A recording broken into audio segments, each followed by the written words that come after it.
ॐ आप्यायन्तु ममाङ्गानि वाक्प्राणश्चक्षुः श्रोत्रमथो बलमिन्द्रियाणि च सर्वाणि सर्वं ब्रह्मोपनिषदम्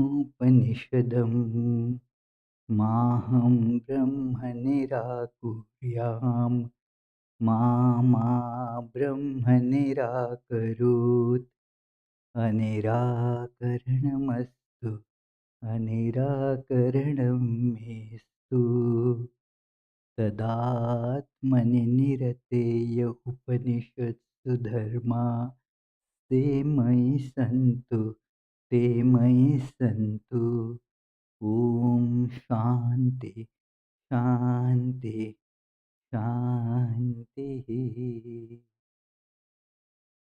ॐ May all my limbs attain strength. May the body, the mind, all the sensory and motor organs, and the life force become efficient, powerful. All is verily the Brahman, the one without second, blissful, infinite existence itself.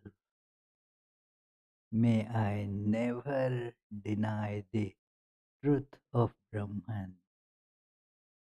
May this truth never reject me either. May all the virtues needed to be acquired for experience of Brahman be with me. Om peace, peace, peace. Let us feel our inner divine presence as a steadily burning candle flame, and let us feel it has removed all the darkness of ignorance.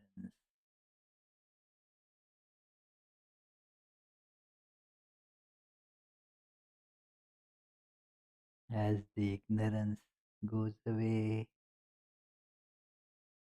all that is powered by ignorance also goes away.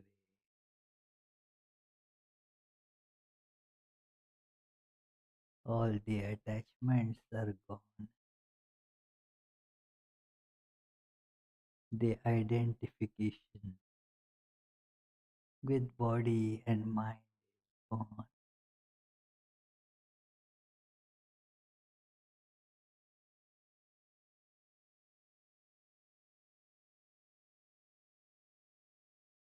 All is peace. All is the bliss. Om peace, peace, peace.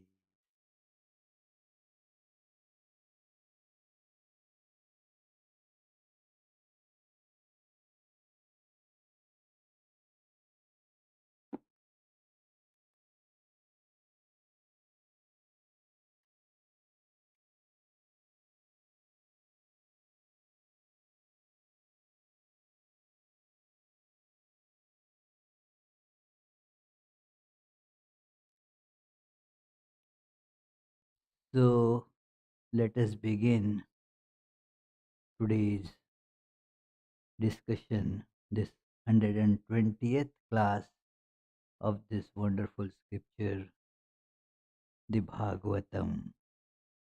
And we have been discussing the story of Ajamila.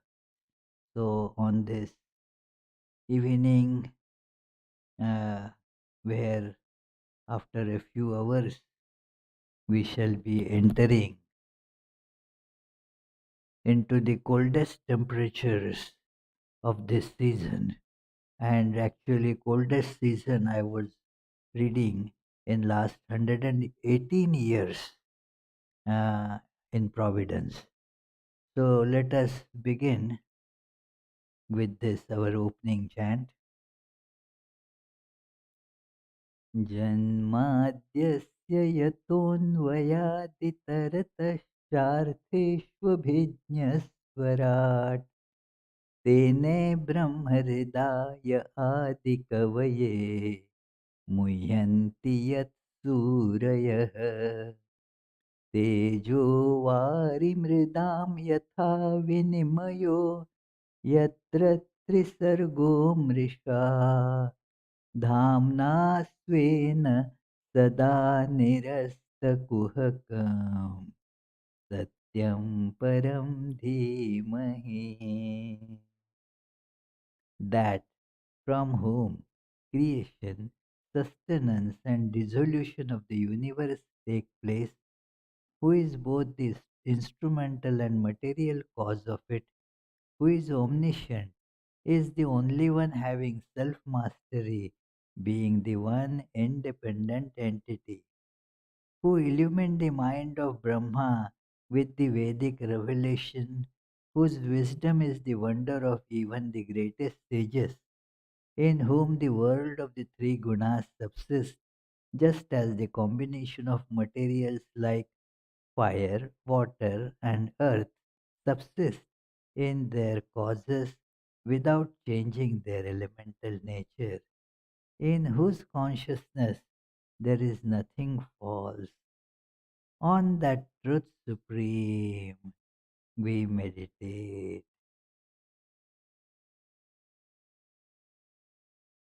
For last few classes we have been discussing this very fascinating, illuminating story of Ajamila. Ajamila, that story actually is to show the supremacy of devotion. What you have done in the past, do not worry about it.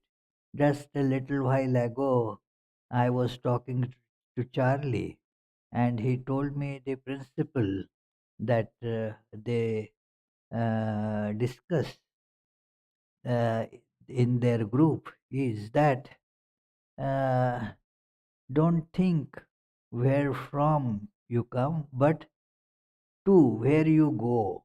Look at that. So, one of our problems is we are bogged down by the past. Well, the past is gone now. Its effects we will have to pay. Whatever we bought in the past, we have to pay the bill for it. And that is for sure. It doesn't go anywhere except there is the God who transcends all rules, regulations, all phenomena. In God, everything merges.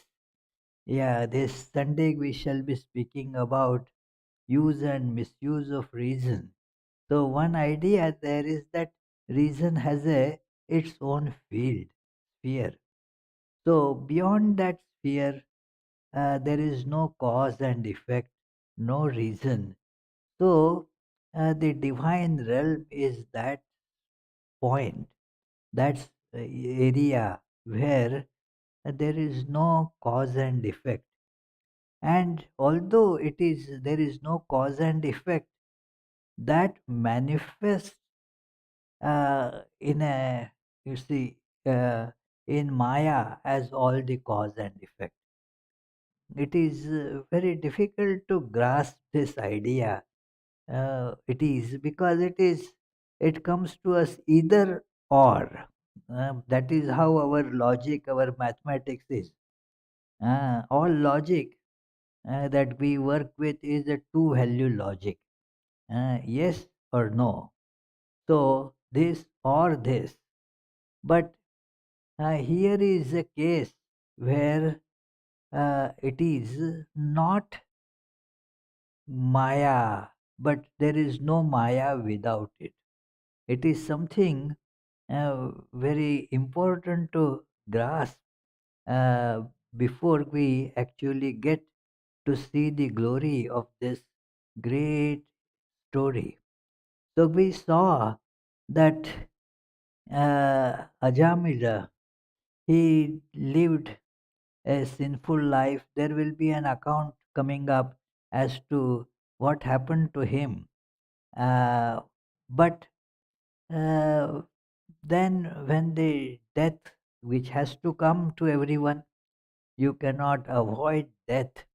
So, as the fearful death approached, Ajamila, in desperation, he called out his son's name, out his son, Narayana. He was, as we saw, tremendously attached to his family and especially his youngest son. So he called out Narayana, but hearing the blessed name of the Lord, there rushed the emissaries of Vishnu there. And now you see the uh, arguments started. The emissaries of death, Yama, have already tied this Ajamira's soul. In the picture, we cannot actually draw the picture of soul. So you have to infer from this that it is not the body, but the soul is now being dragged. And because the soul is the one who is controller and receiver. In uh, Bhagavad Gita, it is the areas are demarcated that it is the Purusha is the one who is the Bhokta. Karta is the Prakriti and Bhokta is the Purush.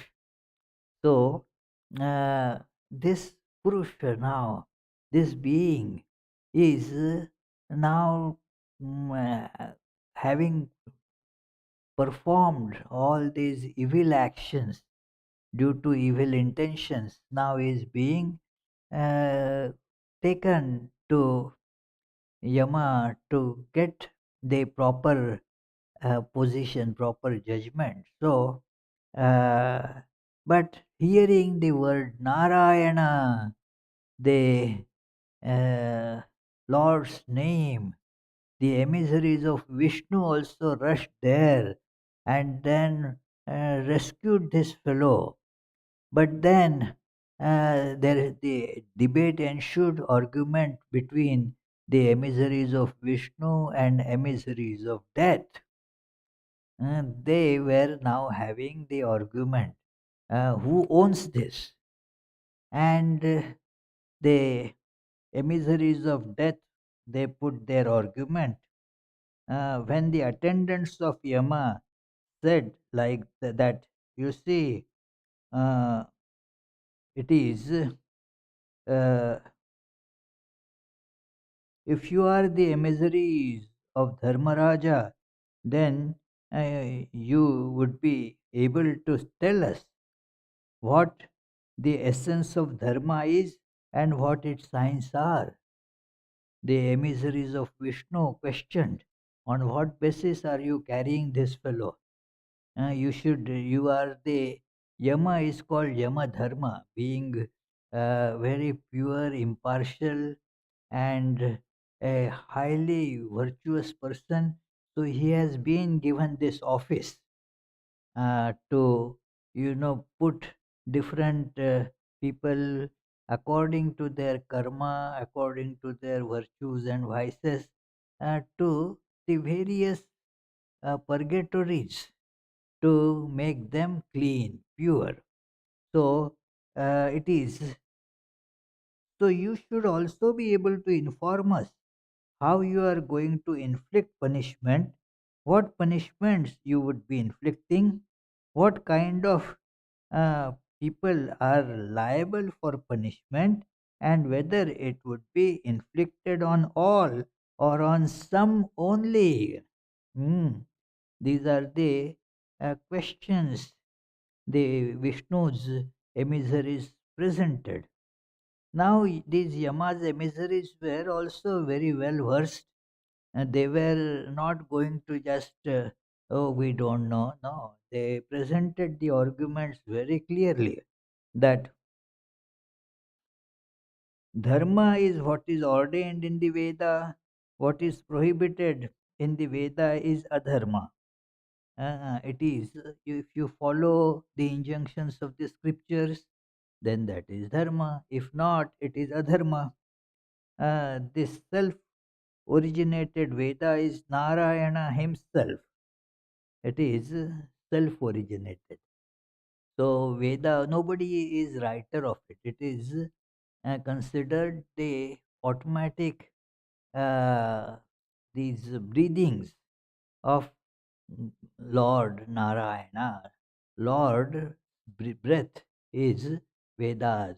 So it is very spontaneous. There is no writer to them as such.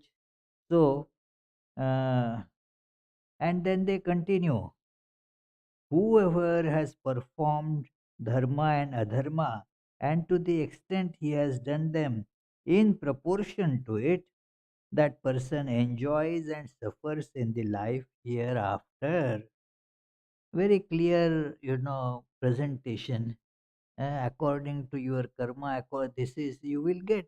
This is told in the Vedas also, that whatever you do accordingly, there are some good deeds you might have done, there are some not so good deeds that you might have done, and so that all will be weighed, and then they accordingly your punishment or whatever reward that will be given to you, uh, so that is your what you get in your next life. So this is the idea, and it is being told by these emissaries very clearly. O noble celestials, just as in the world men have happiness or misery, or happiness come misery because of the operation of the three gunas of Prakriti, it can be presumed that the same happens to them hereafter as well. Hmm. Just as here you get these pleasures, pains, sometimes you get pleasure here, sometimes you get pain, and sometimes there is mixed feelings, pleasures and pains, according to how the sattva, rajas, tamas that is manifesting. So it is, and that same thing continues. The hereafter means not that something will radically change. The same thing goes on whether you go to heaven or to hell. All these laws continue in those realms also. All that is under the spell of these sattva, rajas, tamas, three gunas. That is, the heaven is not beyond that. Hell also is not beyond that.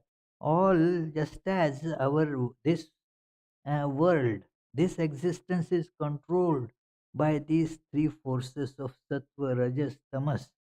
We had discussed that before, so I don't want to waste your time. But that is what is becoming conducive to pleasure and pain here. So, same forces will be there, and the pleasures and pains will be gotten accordingly. So, it is the conditions will differ, and the emissaries they are very well versed, emissaries of Yama. So they are not telling that in the hell or in purgatory only pains will be there, and if you go to the heaven only pleasures will be there. It is all a mixed bag. They how mixed it is you cannot always correctly predict, but it is a mixed bag anywhere. So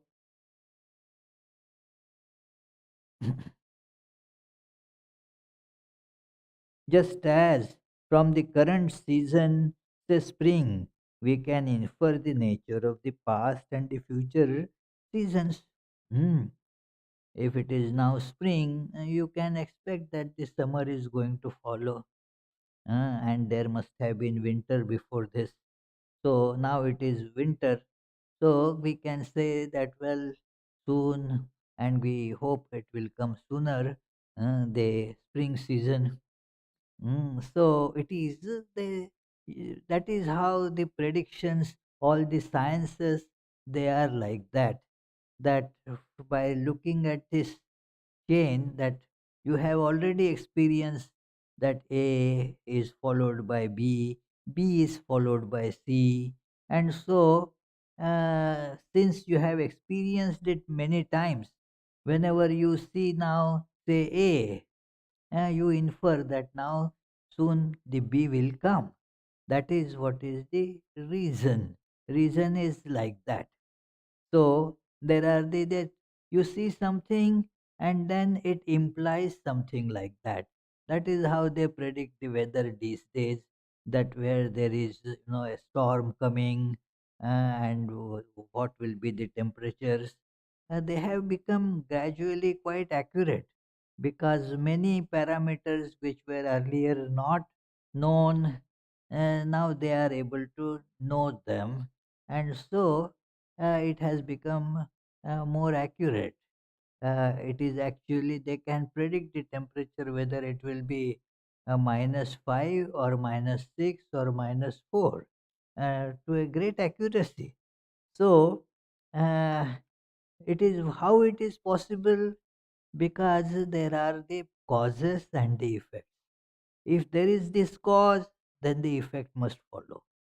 So this where you have the cause effect link, and there this the field of reason, field of causality is there. Now all these worlds, whether this world of ours or the world in the hell or in the heaven, they are all bound by this. So he says, uh, and therefore so also the present birth is a pointer regarding the dharma and adharma of a jiva in the past and in the future. Mm. This you got this present birth, and depending on what was your accumulation in the past and how you work this birth out, will determine what is in store for you in future. So that is how they, like we get some monthly statement, account statements, that what was your opening balance, then what you added, what you subtracted, and now this is the your present balance. So that is how here it is very simple. They, and he says why Yama is able to do that. It is Yama's mind is very pure, so he is able to see what past and futures are for a particular person, means able to exactly judge uh, what the person's past lives were. So it is very intriguing, for because we cannot see that in 15th chapter of Bhagavad Gita. There comes this these couple of beautiful verses, that it is all the subtle body, everything is taken, uh, to the next different new body. But then um, vimudha nanu pashyanti jnana chakshusha. All this is perceived only by a person who has those eyes of an expert, who has been trained in this field to get to know the past birth, and then therefore has gone beyond death and birth and death. This Yama is beyond birth and death. Because of that purity, now he can judge, he can see what this fellow had done in the past, and so forth. So therefore it is let me read. through the power of his mind, all the previous history of a dying individual be uh, uh, uh, he knows, he understands through the power of his mind all the previous history of a dying individual and decide what kind of purgatory should be awarded to that fellow, that person, and what kind of future birth uh, the person would have. So his fate is decided by this Yama accordingly. Like you see so many different births, a person say dying, maybe it was uh, uh, some other animal at one time, then is also maybe an insect, a human being, or a tree, you can name it, so many things could be there in the past. And all these births become very clear to Yama, all the past records that Yama has. So therefore we have also the in Puranas you get that name very often.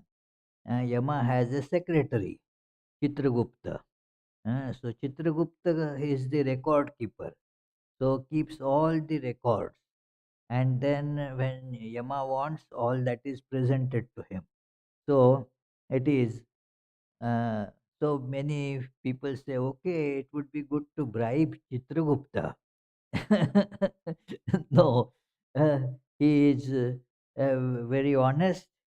So, just as a person caught in the darkness of ignorance that overtakes him in the dream state regards the dream ego alone as himself and not his body in the waking state, one gets identified with the body that one has taken. In the dream, yeah, it is you are identified with a different body and do different things uh, that you do not at that time you are not identifying with this body, a gross body. It is lying like that. It is so therefore it is this body lying on the bed is not what you are in the dream state. You are having some other thing, some either funny or scary experience in dream. So uh, that body is different. Now you are identified with that body. So similarly, when you took up the body of a say an insect, you are that body. A body of a tiger, that body. The body of a plant, that body. Body of a stone would be that body. So you become identified with that body through ignorance. So let us take this lesson. And who is telling this? The emissaries of Yama. Hmm. So it is, and how this experience is attained in anybody. So there are now this analogy refers to the human body where these ten senses, five or these organs of knowledge, sensory organs, and five motor organs. Then the five types of forces that propel them, they are called five pranas. So these are the 15, and the one is the antakarana. It is loosely translated as mind here, uh, but antakarana has these four units there, or not units, but four functions. That is, one is to open up various possibilities to choose from. Then there is the function of choosing. Then there is the function of storing the data. And then there is the function called ego. All this together is the 16th organ. So 15, 16, and behind them, they say it is this uh, soul, the 17th, the jiva. Uh, this is, though distinct from all the other categories, the jiva enjoys through this 16th category, the mind, the experiences gathered by the three, the organs of actions, the senses, and the mind. That is all the jiva is enjoying that through this. Hmm. Just see who enjoys when you are seeing a beautiful scenery. Now eyes are bringing you that experience of the sight. You are hearing nice sonorous chirping of the birds. Ears are bringing you that. Ah, then your touch, this tactile sense touch brings you other information. The nice smells of smell of flowers and the wonderful taste of say the whatever you are eating, popcorns or whatever at that time while looking at it. All these they are bringing, giving their inputs.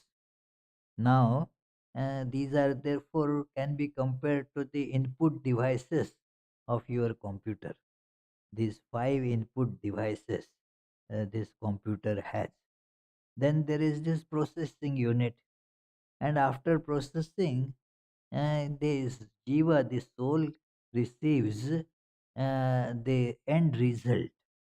Uh, so, the who is receiver of that, the pleasure or pain, that is the soul receives the result. So it is because all other things are in a way the inert things. The eyes do not enjoy anything. It is the ears do not enjoy any music. It is the soul that is the sole enjoyer or sufferer. So this is the one must remember this, that the living entity,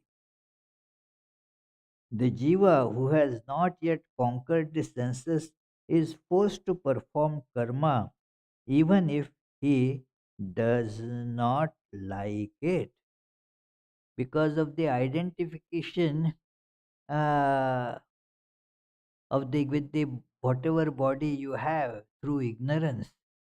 Now he is forced to do the karma. There is the subject object, and every that when there is this division, there is the action that has to take place. There is no escape from action.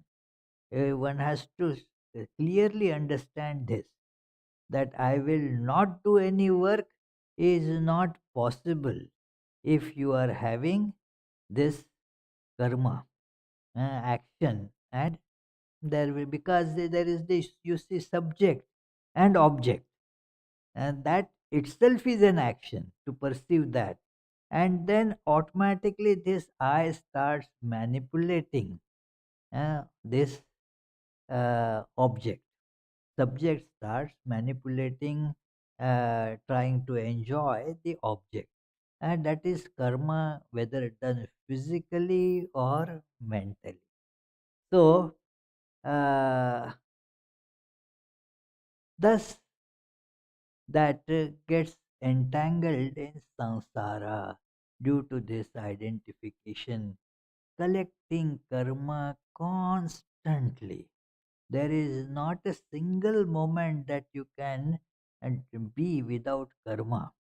As it is told by Krishna in Bhagavad Gita, nahi kaschit kshanamapi jatu tishtati akarmakrit कार्यते hi avashyak karma sarvei prakriti jair gunai, that not even a moment can go without not a person not doing work. As long as there is subject and object division, you may sit idle, you may think you are not doing anything. No, you are doing the karma of sitting. That is a karma. It is that uh, in Sanskrit language, therefore it is called, wherever there is this verb is called kriya, kriya pada. So means you are, that is, you are doing action, work. I am sitting is an action. I am smelling is an action. I am thinking, it is an action. All these are actions, and the action will have its result. So, thus, action, result, that result again propels the next action. So, thus, one keeps on getting entangled in it. That is in Bhagavad Gita called Karma Bandha, the bondage of work. That one, this is, you are forced to do it, there is no escape. That I will not do any work, no, not possible. You have to do work. You are breathing, isn't it work? You are not aware that you are doing it, but it is, your ego is there. So it is, the breathing is a work. You are responsible for it.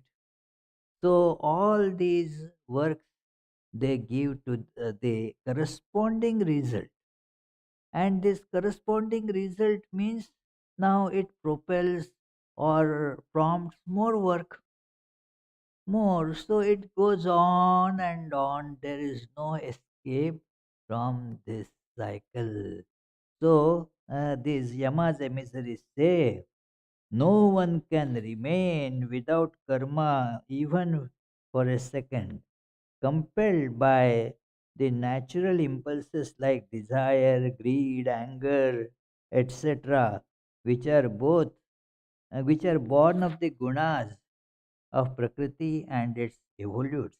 All men are compelled to work, driven by the force of tendencies provided by the store of one's past actions.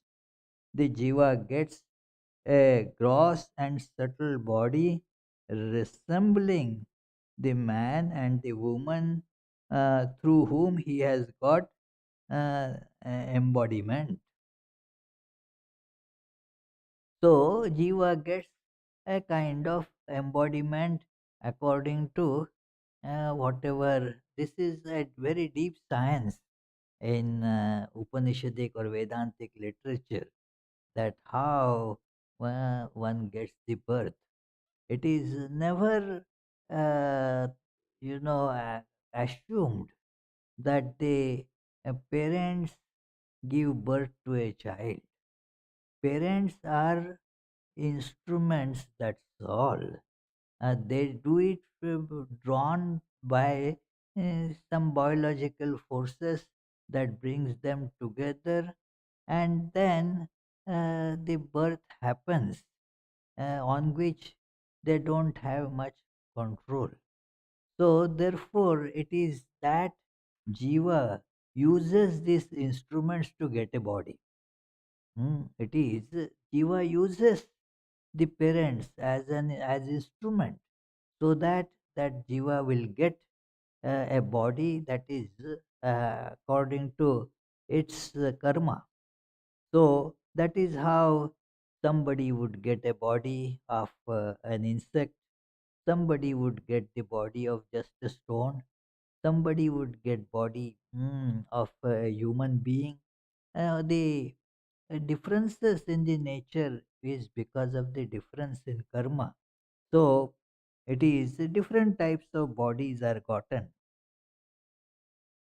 So now it says that Ajamila. Now let us describe. They say what kind of life Ajamila lived. Ah, this Ajamila was originally a man learned in scriptures, virtuous, pure-hearted, possessed of an exemplary uh, character and conduct, given to austere living, tender-hearted, established in sense control, devoted to truth and learned in mantras. All these were the uh, wonderful virtues, very virtuous person he was. But this is a lesson for us that while we have lot of wonderful virtues, adorable virtues, what happened? It is described here that it is mm, he had gone to some errand to collect some wood and all that for the sacrificial fire as instructed by his dad. And then, while returning on the way back, he saw an extremely uh, lascivious man in the company of a harlot whose eyes were rolling under the influence of a liquor brewed from rice. He saw nearby this man engaging himself in this amorous uh, uh, preoccupations with that intoxicated woman, and so forth. That description is there. That is how he saw that whatever was happening there. They between that man intoxicated, and man might not be drunk but was intoxicated by this woman, didn't need to drink the wine otherwise. So it is uh, seeing this man embracing her with his arms, anointed with sexually exciting uh, unguents, the Brahmana was completely carried away by an outburst of passion and became enslaved to Cupid, got uh, enticed by that completely. Now, what happens? Now, all the nice virtues that he had accumulated, all that good karma he had done, it gets pushed back. This now comes forth. It is now this passion now started driving him. He divorced his very virtuous, very nice wife. Uh, he just discarded her and then brought this concubine at home and from became her slave. So everybody, they uh, we want independence. So we do not want. Sometimes people say, and I have heard it from many people, why should I be bound by these disciplines to get up at this time and meditate and all that? Our goal is to become independent. Why there should be this dependency? Uh, there should be all freedom. Well, the problem is you are already bound by your desires. This Cupid is you are enslaved by the Cupid, and so to remove that slavery, some discipline is being put on that. It is uh, like if you have already some malady and then to this bacterial infection is there, then for that you are given a medication. But after the infection is gone, you stop the medication also. It is for that purpose. Not only that, the medication has to be excreted, otherwise it can cause havoc on its own too. So therefore it is important that one take this discipline up so that the other bondage that we have gotten into can be removed. It is Swami Ramakrishnanandaji's nice saying is there. What we want you to give is the freedom from senses. What you have now is the freedom of senses. So it is actually a bondage that you are calling freedom. So Therefore, this Ajamila could not get away from this bondage of Cupid. And what happens afterwards? The mind becomes kind of numb. Earlier, the conscience was at least might have been pricking him a little bit. Oh, what were you and what you are becoming now? Stop, stop here, stop here. But not only he could not stop. Gradually, even the prick of conscience was gone. It is very important that it is the prick of conscience, that it is, it feels shy, I told once, ah, why should I tell again? How many times should I tell this fellow, don't do it? So conscience then gives up you us that it feels shy. Mahatma Gandhi had once remarked that if somebody you are kind of responsible to guide that person, if that person commits a mistake and you point it out, that person should feel ashamed.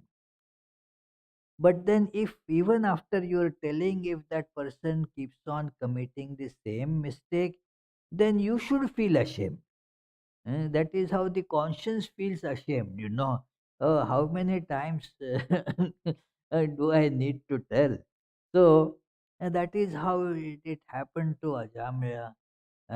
Even that awareness was completely gone. So,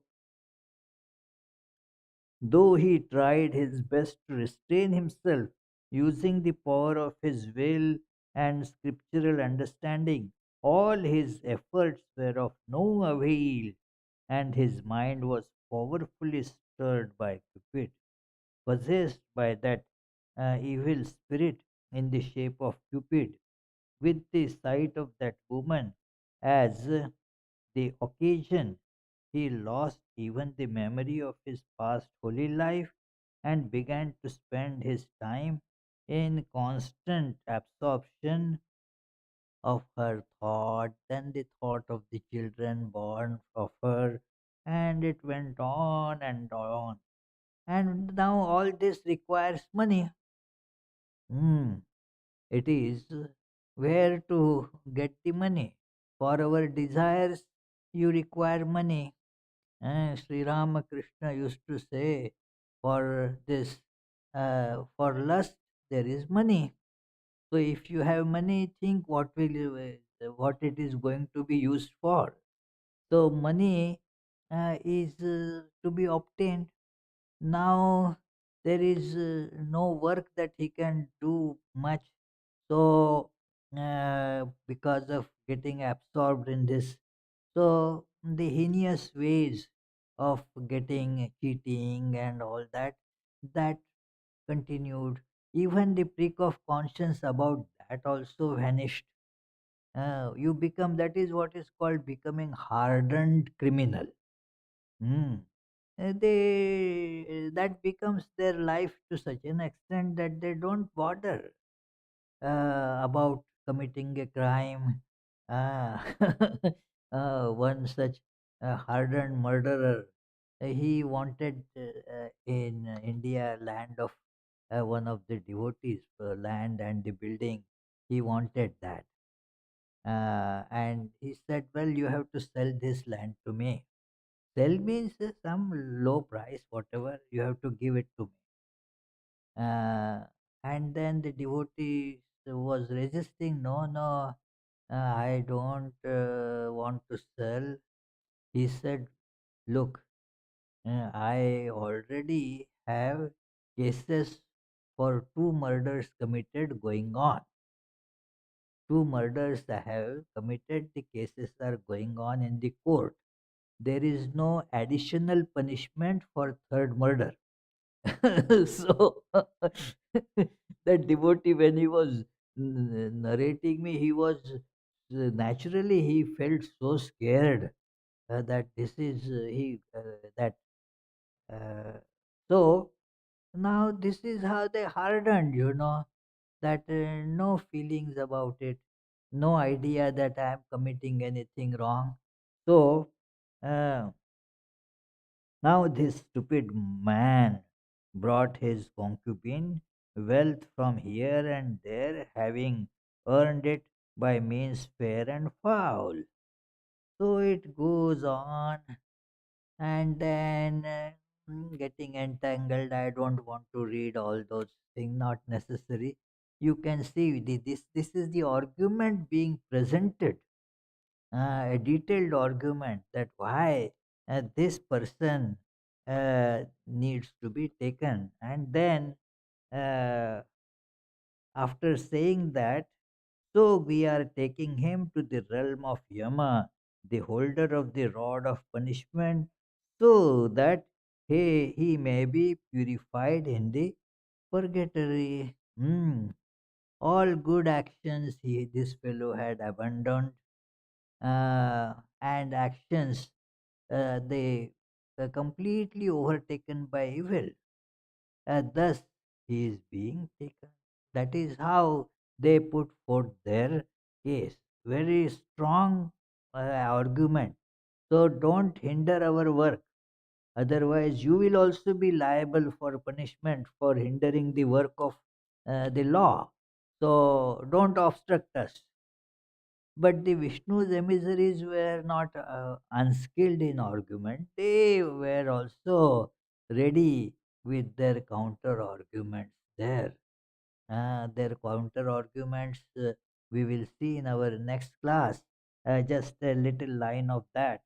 So uh, they said, alas, that it is as they as skilled lawyer says, oh, what kind of arguments this is. Now, I don't know. Means to deride and say that now where to begin countering these arguments. So it is uh, they Vishnu's attendants very skilled in that, and said they started saying, alas, uh, sin accrues to an assembly of judges who are expected to know the righteous law.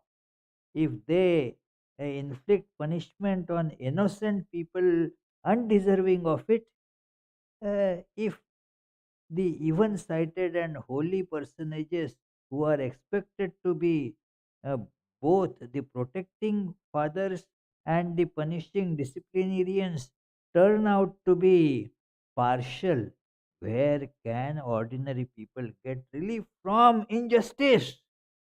That is what uh, the argument that they started with.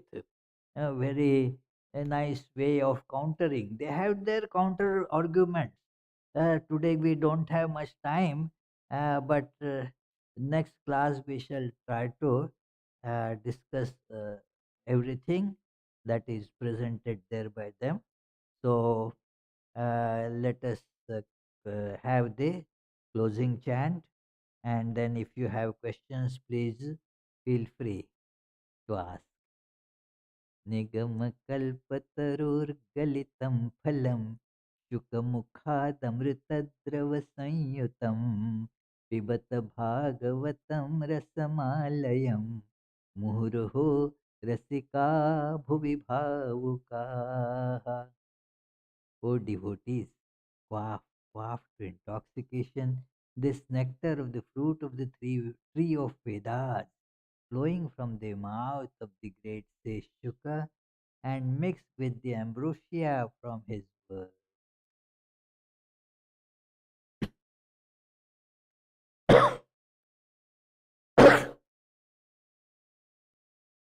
Any question?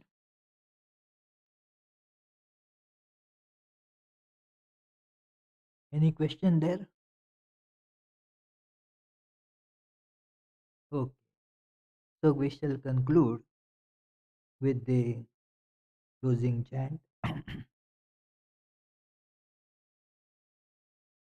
Mukund Madhav Govind बोल केशव माधव हरि हरि बोल। मुकुंद माधव गोविंद बोल, केशव माधव हरि हरि बोल। हरि हरि बोल, हरि हरि बोल। हरि हरि बोल, हरि हरि बोल। कृष्ण कृष्ण बोल, कृष्ण कृष्ण बोल। कृष्ण कृष्ण बोल, कृष्ण कृष्ण बोल।